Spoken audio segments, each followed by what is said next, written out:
You see, we like to think that the world that we see and the world which we live in is the only reality that exists. Unfortunately, it's not so. Now, today, right now, hopefully, we are in a state of wakefulness. Anybody sleeping? And that's a no. Okay. We are in a state of wakefulness. But in the night, we would go to sleep. Day also sometimes. And then we have dreams. Now, in the state of dream, we have a new world opening out before us. Right? And while you are dreaming, would you believe that it is a dream? Except in some rare occasions, when you are actually dreaming, it's not a dream, it's a reality. It's true, for that point of time. And then when you wake up, what happens? It's a dream. A great king Janaka, who of Videha was supposed to be Sita's father, had a dream one day. He dreamt that he was a beggar.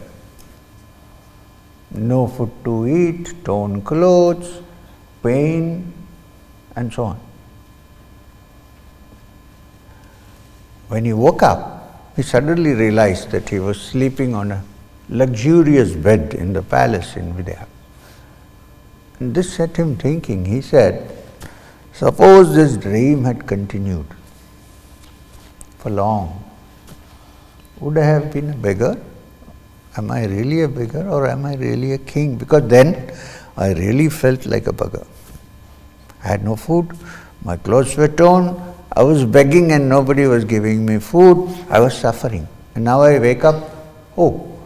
So he said, is it a state of consciousness? Or which is real? Am I really a king or am I really a beggar? And from that came another question. Now I think this is wakefulness, who knows?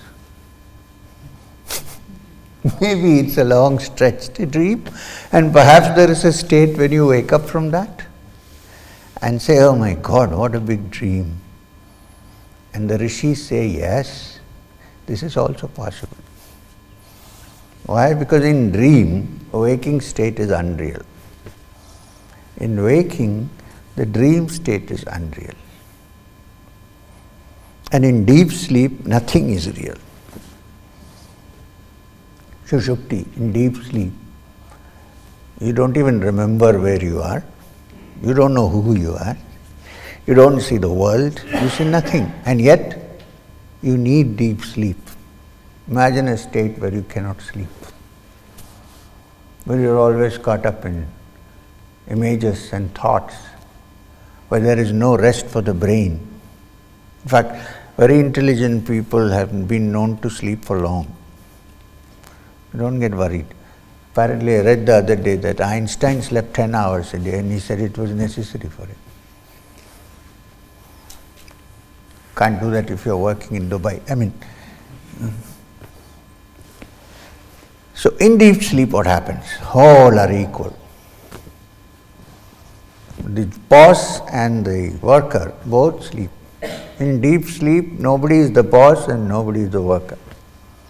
We all need it. And when you wake up, you're back to your own little square one. And you say, oh, I'm so and so, I'm this, I'm that. When you sleep, there's nothing. And it is universal. And think of a state where the world nobody sleeps, it will be terrible. People will soon murder each other. Otherwise also they're doing, even with deep sleep. Imagine without sleep. So, now, when you wake up from deep sleep, suppose you slept well, suppose. What is the usual comment? Oh, it was so blissful, I had a wonderful sleep. This is the reason why we refuse to wake up in the morning in spite of the alarm. Please don't conclude that the aim of life is to sleep. Huh? You're just looking at this carefully. When the alarm rings, it's so blissful that you want to switch it off and wait. Then it rings again, then you switch it off. Why? Because it's so blissful, you don't want to get out of it. Now, does that bliss come from outside or does it come from inside? If you are in deep sleep, even in a railway platform, it's the same. Well, I have had this experience when I was a young man and I was traveling and I had nothing. I've slept many times in bus stops, under the trees, in the railway station. Sometimes woken up by the police saying, "Get up." But that part of the time when you slept, it was blissful. So the source of that bliss is in us. I'm not saying you should keep sleeping. The source must be inside, it cannot be outside. It is the same even in the railway platform. So, in all these states of waking, dream, deep sleep, there seems to be somebody or some fellow or some whatever who is enjoying, who is in deep bliss. Who is this guy? This is what Ramana Maharshi was trying to say when he said, find out who you are. You don't find out who you are by sitting like this and saying, who am I, who am I? It's a chant, it's not an inquiry, it's a chant. This is to figure out that there is a witness in us who is there in waking, dream and deep sleep. And perhaps the witness himself or herself or itself is the source of the joy that you feel in all the experiences that you go through, also the pains that you go through, and which is the source of bliss when you are deeply sleeping, in which you don't want to wake up usually, and you are not aware of when you wake up. Can you imagine a situation where in that deep sleep, in that bliss, you also wake up and say, I'm enjoying. This is called Turiya. Unfortunately, it's not possible to get there through sleeping. That's the only problem.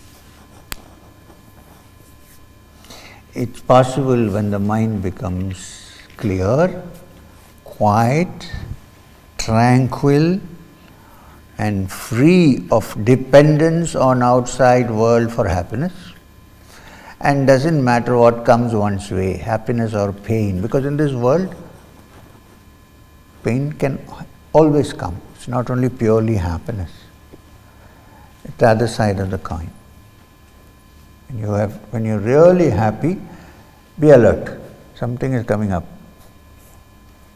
Just behind the pillar is lurking. It's going to come. So you should be able to say, okay, come, I know you're coming. Okay, relax, I'm not worried. So, when you touch that essence, the witness of all this which is in us,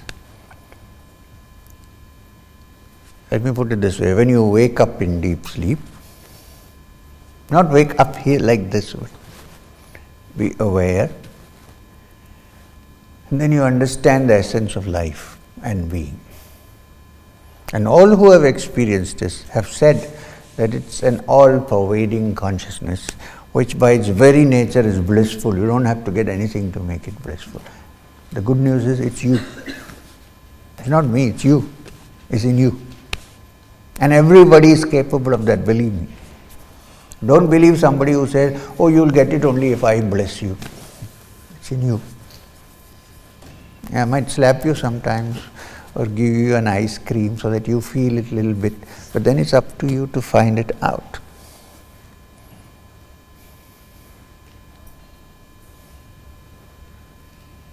Why everybody is looking so serious? Am I saying something wrong?